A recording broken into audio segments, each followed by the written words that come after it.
नमस्कार, मी Sandeep Jadhav Patil banana house tissue कल्चरमध्ये तुमचं सर्वांचं स्वागत करतोय.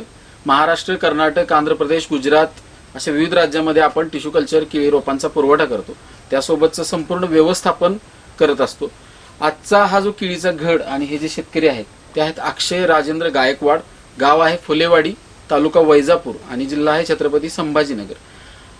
गेल्या 8 ते 9 महिन्यामध्ये इथं काय अडचणी आल्या होत्या किंवा काय नियोजन केलं होतं, कसं व्यवस्थापन केलेलं आहे, या सगळ्या गोष्टींची चर्चा आजच्या या व्हिडिओमध्ये करणार आहे. अक्षय भाऊ, तुमचं पूर्ण नाव, पत्ता, तुमचं शिक्षण आणि बाकी काय व्यवसाय ते सांगाय. माझं नाव अक्षय राजेंद्र गायकवाड, गाव वैजापूर, जिल्हा छत्रपती संभाजीनगर. म्हणजे प्रॉपर वैजापूर मध्येच आहे. वैजापूर मध्येच आहे. वैजापूर ग्रामीण एक फुलेवाडी. तर तुमचा व्यवसाय किंवा शिक्षण काय आहे? माझं शिक्षण B.Com पूर्ण आलेलं आहे. त्यानंतर मी वडिलोपार्जित शेती सांभाळतोय. बरं. आणि किती एकर क्षेत्र आहे सगळं आपल्याकडं? इथे एक 30 एकर क्षेत्र आहे आमचं सगळं. बरं. आणि मग त्यात किती जण भाऊ आहे, काका आहे सगळे? एक म्हणजे माझे वडील आणि माझे चुलते काका.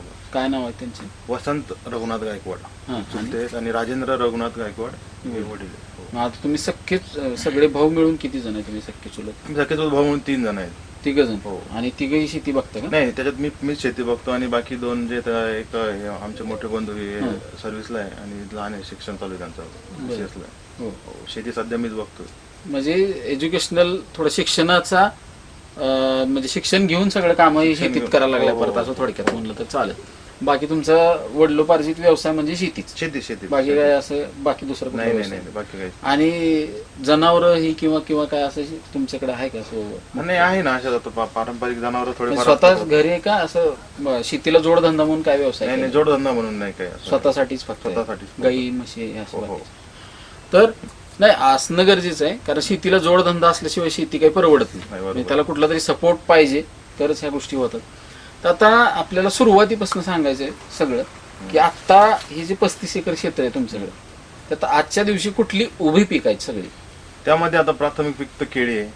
त्यानंतर आता कांदे लागवड चालू आहे. ती किती एकरावर आहे कांदे? कांदे एक समजा साधारण 14-15 एकर कांदे लागवड झाली. 15 एकर कांदे. केळी असेल 2-4 एकर. केळी 4 एकर समजा. 4 एकर. 6000 लाडाची. आणि अजून ऊस? त्यानंतर ऊस नाही सध्या. आणि बाकी गहू वगैरे. बाकी भुसार पिकं काय काय घेतो तुम्ही पावसाळ्यात? भुसार पिकं आम्ही मक्का घेतो, त्यानंतर सोयाबीन घेतो, तूर घेतो, त्यानंतर कपाशी वगैरे घेतो समजा. एवढी पिकं घेतो आम्ही. आपलं हे जे क्षेत्र आहे त्याला एवढ्या 35 एकराला पाण्याची काय सुविधा आहे किंवा सोर्स आहे? पाण्याचे विहीर आहे, पाईपलाईन आहे. इथं नारंगी सारंगी म्हणून आमच्या गावात मोठा डॅम आहे. बरोबर. तिथं विहीर आहे, तिथनं पाईपलाईन इथे आमच्या आणलेल्या. इथून एक 4-5 किलोमीटर लांब आहे साधारण. तिथं पाण्याचे सोर्स पक्के आमचे जरा. म्हणजे आता हे 35च्या 35 एकर क्षेत्र ओलीत खाली पूर्ण बाग आहे ती. पूर्ण बाग आहे ती वर्षभर कंटिन्यू. असं कुठे नाही पाण्याचं शॉर्टेज? नाही, कधीच नाही. एक चांगला सदन, सुपीक आणि समृद्ध असा भाग आहे जिथं आता ही केळीची लागवड गायकवाड बंधूंनी इथे केलेली. तर ही जे फक्त क्षेत्र आहे एवढंच आत्ताचं चालूच आहे, यात रोपांची संख्या आपण किती बसवली आणि किती अंतरावर रोपं लावली? आता आपण जिथं उभं आहे हा 3000 रोपांचा प्लॉट आहे. हा 6x5 या अंतरावरती लागवड झालेली. बरोबर. मग हे क्षेत्र निवडण्यापूर्वी ह्या क्षेत्रात काय होतं आणि कसं क्षेत्र तयार केलं? या क्षेत्रामध्ये आता हा मार्च मध्ये लागवड झालेली नाही, काय होतं पण याच्यामध्ये लाल कांदे लावलेले होते. बरं. लाल कांदे काढल्यानंतर मग एक नांगरणी, रोटावेटर करून त्यानंतर किती होतं त्यावेळेस हे पूर्ण क्षेत्र एकरात किती आता? आता हे पूर्ण 2 एकर आहे. आणि 2 एकरामध्ये ह्यात कांदे होते? 2 एकर कांदे होते, लाल कांदे. कांद्याचं उत्पादन काय झालं असेल त्यावेळेस? कांद्याचं उत्पादन लाल कांदे होते त्यामुळे जरा थोडंसं ऍव्हरेज कमीच निघालं होतं. एक समजा 2 एकरामध्ये एक समजा 100 क्विंटल कांदे निघाले होते. म्हणजे 200 बॅगा का? हा, 200 बॅग. 200 साधारणतः कांद्यांची म्हणजे कांदे हार्वेस्टिंग केले, बाजारात गेले कांदे, त्याच्यानंतर कसं क्षेत्र तयार केले सांगितलं? त्यानंतर पहिले नांगरटी केली. त्यानंतर एक 8 दिवसात थोडं जमीन सुकल्यानंतर रोटर मारला. त्यानंतर एक कल्टिवेटर मारलं आणि बस नंतर त्या हवारीवरतीच आम्ही लागवड केली. सपाटीवर. पण टेम्परेचर होतं त्यावेळेस? टेम्परेचर खूप होतं जरा. म्हणजे तरी पण मला वाटतं 42 असेल, 42-43 असेल. मागच्या वर्षी जरा उन्हाळ्यामध्ये टेम्परेचर वाढलं आणि त्याच्या वर्षी पाऊस पण नव्हता. त्याच्या आदल्या वर्षी दुष्काळच होता. पूर्ण कुठं महाराष्ट्रात पाऊस पडला. एकदम टेम्परेचर मध्येच लागवड आली. पण ह्याच्यामध्ये जे 2 प्लॉट आहेत त्यामध्ये तफावत काय काय झाली, म्हणजे इथलं क्षेत्र आणि ते एक क्षेत्र आहे. ते क्षेत्र तर त्यात आणि ह्यात किती डिफरन्स आहे? डिफरन्स काहीच नाही, सेमच आहे, सगळं सेम आहे त्यांना. बरं. फक्त जरा काय झालं तिथं जरा थोडस जमिनीचा जरा प्रकार, ती जरा डीप सॉइल आहे, काळी माती, हा, थोडी लाईट सॉइल असल्यामुळे इथं निचरा होते, थोडं मुरमाड दिसतं, दगड पण दिसतात. हां. तोच एक जरा फरक झाला. आणि आमचं काय चुकलं की आम्ही पाण्याचं नियोजन जरा सारखं ठेवलं तिथलं आणि इथलं. ते काळी जमीन आणि थोडस मुरमट जमीन, आम्ही तो फरक जरा थोडा वेगळा ठेवायला पाहिजे. पण एक आहे, कसं आहे, ती चूक आहे म्हणून बोलत बसण्यापेक्षा ती चूक सुधारली पाहिजे.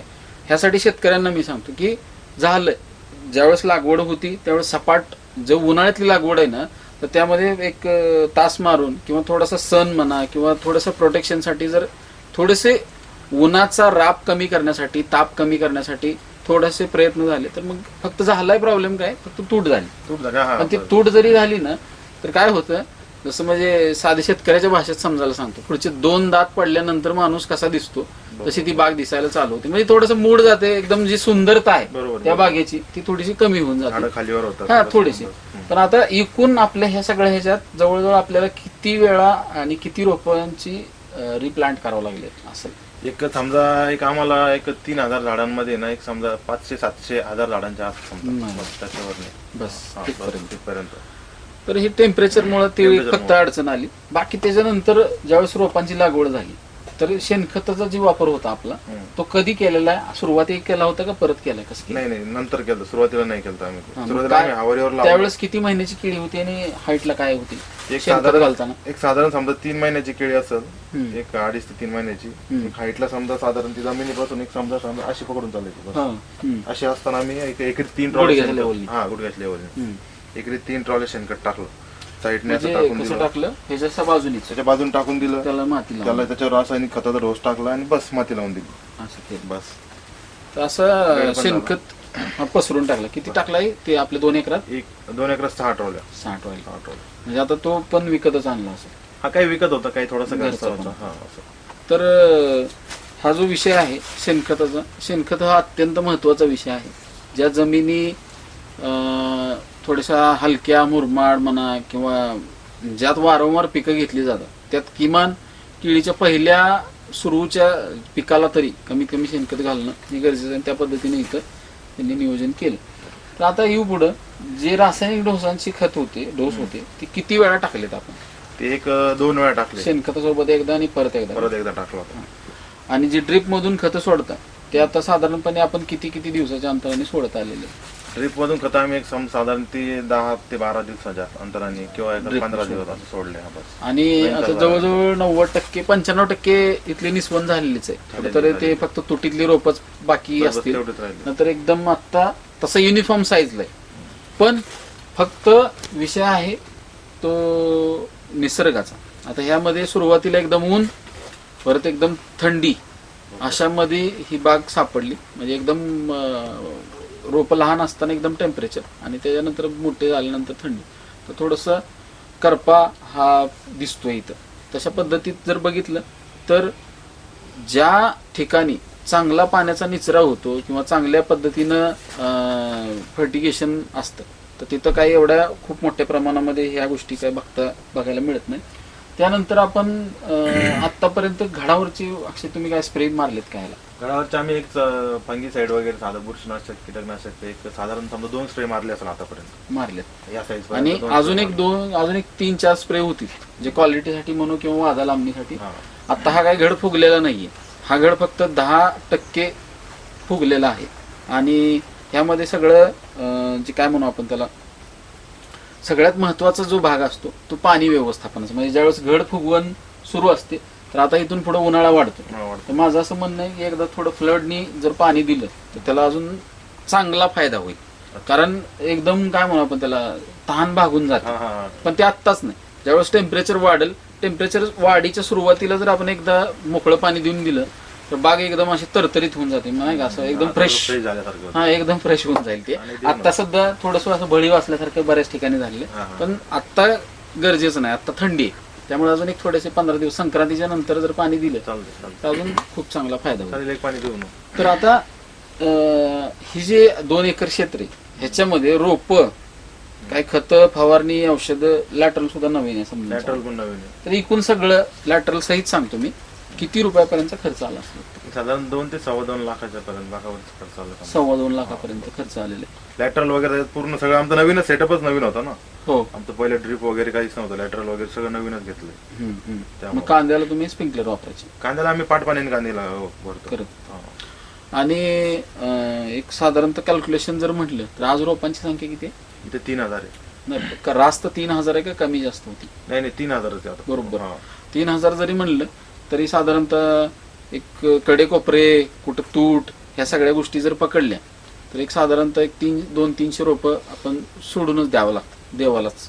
बरोबर. तर एक जनरली धरून जरी आपण चाललो एक 25 किलोचं ॲव्हरेज तरी 25 ते एक साधारणतः 75 होते. पण त्यातनं जरी समजा काही थोडी रोपं कमी झाली किंवा होतीलच हे काही स्पष्ट आहे.